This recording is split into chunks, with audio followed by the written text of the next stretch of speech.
The best substitute for an overlock machine or a serger is pretty simple actually. Every sewer needs a good pair of pinking shears, and these ones by Singer are my go-to shears for cutting that distinctive zigzag design, and they really help to reduce fraying on the edges of my hat seams.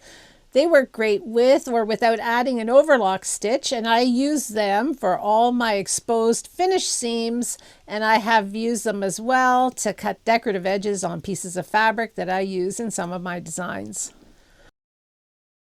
But that's one way to finish the top, and if you just want to leave it like that, that works too.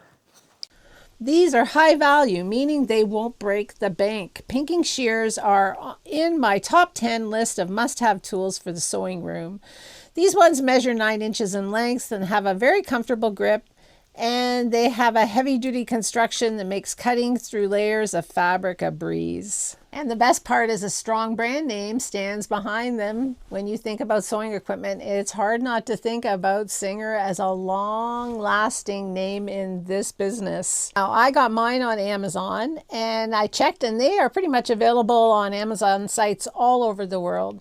So I've put a link in the description below. Check them out. I highly recommend them.